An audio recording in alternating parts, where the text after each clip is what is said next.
Member in this audience, has Britain ever directly elected its prime minister? Never. Never. Has the United States ever directly elected its president? Never. The Americans have never directly elected its president. Because this is what you have in Britain, this is what you have on the other side of the Atlantic. Direct election has never been the case in Britain or in the United States. Now, coming back to your question, why do you want to have Hong Kong have something that you don't have yourself? Confucius said, don't do to others that you do not want others do to you. 这是一场在剑桥大学上演的巅峰对决，辩题直指核心：中国是否是香港的新帝国主义力量？正方请来了被称为香港民主之父的李柱铭，而反方则是曾任邓小平翻译的高志凯。当李柱铭以北京必须信守承诺为由，试图占据道德高地时，高志凯的反击堪称教科书级别。他没有陷入情绪化的争吵，而是用一句反问让全场瞬间鸦雀无声：英国有直选首相吗？美国有直选总统吗？既然你们自己都没有，为什么要强加给香港？这一记回旋镖不仅揭开了西方民主的双重标准，更重新定义了什么是真正的一国两制。Democrats of Hong Kong and its successor, the Democratic Party. Nicknamed the father of democracy in Hong Kong, he is recognized as one of the most prominent advocates for democracy and human rights in Hong Kong and in China. The motion is that this House believes China is the new imperial power in Hong Kong. Martin, you have the ear of the House. Good evening, everyone. We apologize for not being able to be physically present, but you'll see us. Not only in spirit, you're actually seeing us. Now, this proposition is so obvious that if it is debated in Hong Kong, people won't attend. Of course. And I will, in fact, invite intervention now, because I want to hear what you guys have to say. As I say, Deng Xiaoping won't be happy with you if you're not on my side. Heard it, he's invited interventions from the floor, so those of you who disagree, go for it. I know we invited at least 3 people who disagree, so come on. They're scared of Deng Xiaoping. Point of information over there. Could you wait for the microphone, because he won't hear you without it.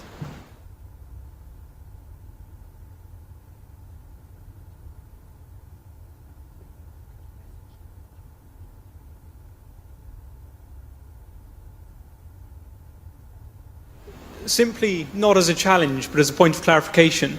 The motion says new imperial power. Well, China, of course, is a sovereign power as far as Hong Kong is concerned.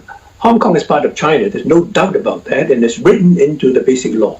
Hong Kong is an inalienable part of China, and that is why there cannot be any independence, all right? And we are not pushing. I have never pushed for independence for Hong Kong, all right? Because I'm holding China to its own promises, which they call their basic policies regarding Hong Kong. And I've been doing in politics, and even today, I've been pushing for that. Hong Kong people, in fact, support the Joint Declaration and the Basic Law. But now China wants to make light of the Joint Declaration. They say it's no longer relevant. Why? Because China has already got sovereignty back from Hong Kong, Kowloon, and the new territories. So China should not be doing that. China should honor their promises. Yes, China is the sovereign power for Hong Kong. No doubt about that. Sovereignty, no question. Right? Indeed, as of midnight, 1st of July 1997, that part of the equation was fulfilled. One country was there. And there was never any doubt about that. The young people of Hong Kong are not pushing for independence. They want China to honor the promises contained in the Sino-British Joint Declaration and the Basic Law. Now, not only old people like me want to hold China to its agreement, the young people, and you'll hear from Georgia, and I'm old enough to be his grandfather, and they are fighting. They are risking their future, and you will hear them soon. May I have another intervention, please? I think time-wise, that maybe, if we had a very quick intervention, we might be able to take it. But perhaps I would urge you to give a 30-second summary of your position, Martin, just to end your speech. Yeah. So what we want now is very simple. We're not asking for anything new. Democracy was promised. No intervention from Beijing is promised. We just want Beijing to honor its promises. And the world should defend us because the world support the joint declaration after lobbying from China. So now China has got international attention on Hong Kong. They are entitled to what they say because they supported the joint declaration, one country, two systems, and they still support it. Thank you.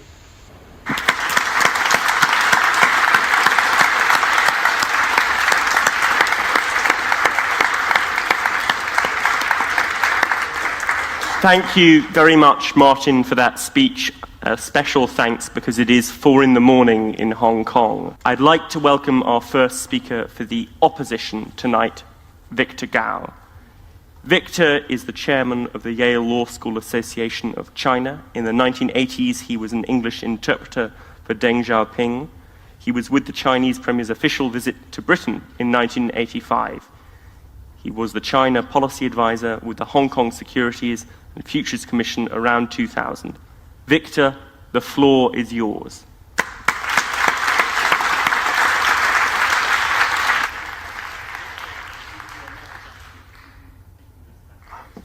Thank you, Mr. Chairman. Ladies and gentlemen, it's a great honor to be with you here. First of all, please allow me to invite you to join me to express our condolences to those people who died in the coronavirus in China and elsewhere. And also, please also allow me to invite you to join me to express our solidarity to this heroic and epic fight against coronavirus. This fight is not for China alone. This fight is for mankind. And I believe eventually we will win this fight. And the Chinese people, the British people, and the people of all the world will succeed in this fight against the coronavirus. Now, we listened very carefully to what Mr. Martin Lee had to say. I would say to call China a new imperial power in Hong Kong is a distortion of history, is a distortion of reality, and is a distortion of future which is to come. We all know about the history of Hong Kong. For more than 2,000 years, Hong Kong has been a part of China, ever since Emperor Qin Shi Huang united China in 221 BC. We know what happened in the 19th century. Hong Kong was taken away by Britain, the Imperial Britain, after the Opium War. But on the Chinese side, the Chinese government in the Republic of China period, and ever since 1949 in the People's Republic of China period, have never recognized the legitimacy of those treaties. They call those treaties unequal treaty. They didn't recognize Hong Kong as a colony of Britain. They called it occupied land. And they believe they have the right to take over Hong Kong back to the motherland. That's what happened in 1997. Now, Martin Lee talked about Deng Xiaoping. I worked with Deng Xiaoping for more than 20 important meetings he had with foreign visitors in Beijing. And I would say Deng Xiaoping will be very traumatized and unhappy today to see what is happening in Hong Kong, which is tearing Hong Kong apart. Now, the one country, two system, although proposed by Deng Xiaoping, was actually a wisdom and a sign of courage and vision demonstrated by the Chinese government together with the British government. It takes two to tango. Without the Chinese government's participation and the British government's effort of cooperation, we would not have had a smooth transfer of sovereignty from Britain to China in 1997. We did have a very smooth transfer of sovereignty. It worked well for Britain, it worked well for China, and it worked well for the people in Hong Kong. Now, China will remain the sovereign, as Martin mentioned, in Hong Kong for the rest of all of us in this room, and for many, many years beyond that. That's for sure. China is the sovereign of Hong Kong for more than 2,000 years. It will remain the sovereign for all the years we can imagine to come. Martin also mentioned that democracy is important. I'm a firm believer in democracy. I'm a firm pursuer and promoter of democracy. Please allow me to finish my point. Then I'll come back to your question, sir. Without democracy, there will be no modernization. And without democracy, you cannot explain the tremendous amount of transformation which has taken place in China for the past 41 years, which has lifted more than 800 million people out of poverty. And that number is more than all the amount of people lifted out of poverty since the beginning of the Industrial Revolution started here in Britain. Democracy is important, but allow me to mention, democracy without rule of law will be democracy. It will soon degenerate into chaos and anarchy. Human rights are important. I will fight against anyone who wants to take away my human rights. But human rights without democracy, human rights without rule of law will degenerate into disorder and anarchy. So, please agree with me. When we talk about democracy, when we talk about human rights, always think about rule of law. These are Siamese twins. They cannot live without each other. We also know when the British left Hong Kong in 1997, allow me to talk about the truth, the British did not leave behind too much democracy in Hong Kong. That's a fact. But let's give the British what they deserve. They did leave behind a deeply entrenched rule of law tradition, and that has served as the backbone of Hong Kong ever since then. Now, whether democracy in Hong Kong is perfect, I don't think so. There is always room to further promote democracy in Hong Kong. But do you want to promote democracy at the cost of rule of law? Allow me to emphasize one point. You cannot achieve democracy by smashing rule of law. The better way for Hong Kong is to promote democracy and protect human rights by committing to rule of law rather than going the other way. Therefore, we may have differences about the political situation in Hong Kong. We may have questions or answers or challenges about the situation in China. But also allow me to mention one point. The situation in China today is much better than 41 years ago. And the situation in Hong Kong today is in a very, very delicate and dangerous situation. Because if you see the society torn apart, if you see throwing of petrol bomb at innocent people, if you see burning HSBC, which is actually a British firm, if you see holding people fearing for their own lives, if you see kids can no longer go into school, do you call it democracy? Do you call it pursuit of human rights? No, this is wrong. This is the wrong side of the argument. Now, China is not an imperial power. What is the fun of being an empire in the world of today? I took classes with Professor Paul Kennedy when he taught at Yale. He was with Cambridge. He wrote the book, The Rise and the Fall of the Great Power. And in that book, he mentioned the overreach of empire. See the rise and eventual the fall or the collapse of empires? China does not want to see become an empire. If China wants to be an empire in the world, either in Hong Kong, which is a misnomer, it's a wrong characterization of the situation, or in anywhere in the world, see, I will join you to oppose a rising Chinese empire. That will not happen. Deng Xiaoping will not allow that. President Xi Jinping will not allow that to happen. The Chinese people will not allow that to happen. Do I still have time? Yes. I want to answer your question, sir. Thank you very much. Well, first, Hong Kong was, of course, part of the Qing dynasty. It wasn't part of the People's Republic of China until 1997, but we'll ignore that. You speak of democracy and the rule of law.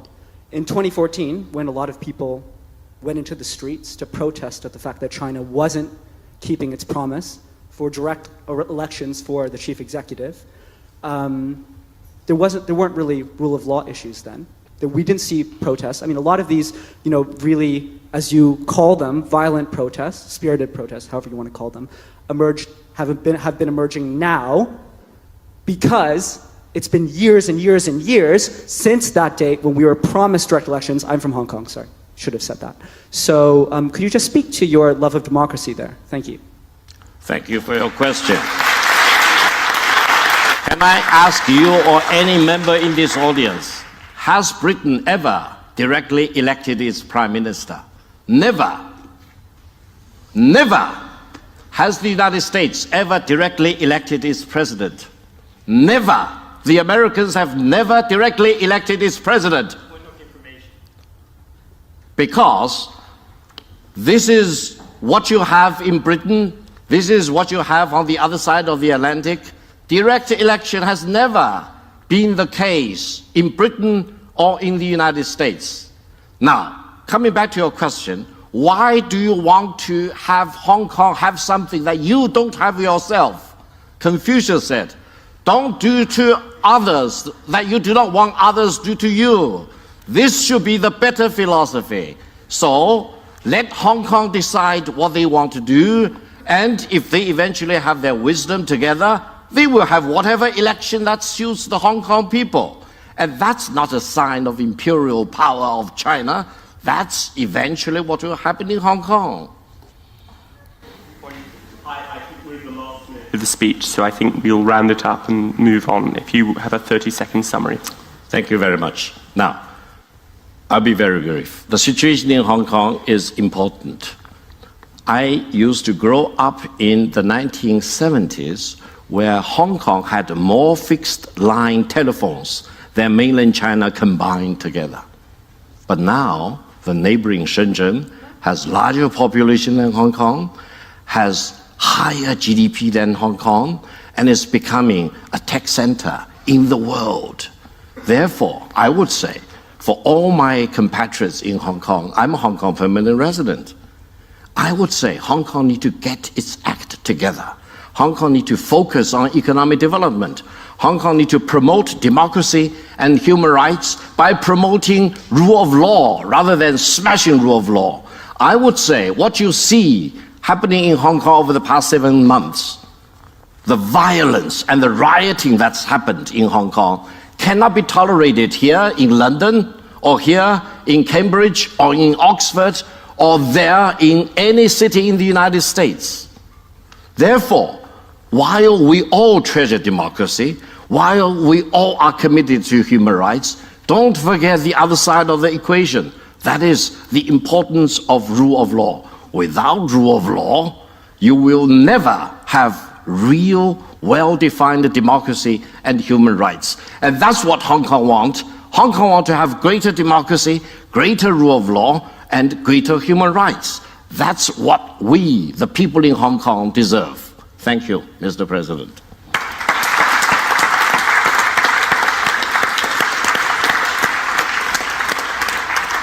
这场辩论最精彩的地方，不是谁声音更大，而是谁成功掌握了一体定义权。李柱铭认为，中国没有完全兑现一国两制承诺，因此香港需要国际社会继续监督。而高志凯没有围绕是否压制香港展开，而是直接把讨论拉回3个层面。第一是历史，他强调香港自秦朝统一中国以来就是中国领土，英国获得香港源于鸦片战争和南京条约等不平等条约，中国历届政府从未承认其合法性，因此1997年不是扩张，而是恢复行使主权。第二是法治，高志凯提出一句贯穿全场的话，没有法治的民主只会变成混乱，没有法治的人权也会滑向无政府状态。他认为推动民主不能以破坏法治为代价，并列举当时香港出现的纵火、汽油弹、公共设施遭破坏等现象，强调任何国家都不会接受这样的局面信号。第三是现实反差。面对主持人质疑香港没有实现普选，高志凯反问：英国首相是全民直选的吗？美国总统又是全民直选的吗？一句反问，把讨论引向不同政治制度的比较，也让现场短暂陷入沉默。香港的繁荣离不开法治的基石，而真正的民主绝不能以牺牲秩序为代价。这场辩论不仅是口才的较量，更是价值观的博弈。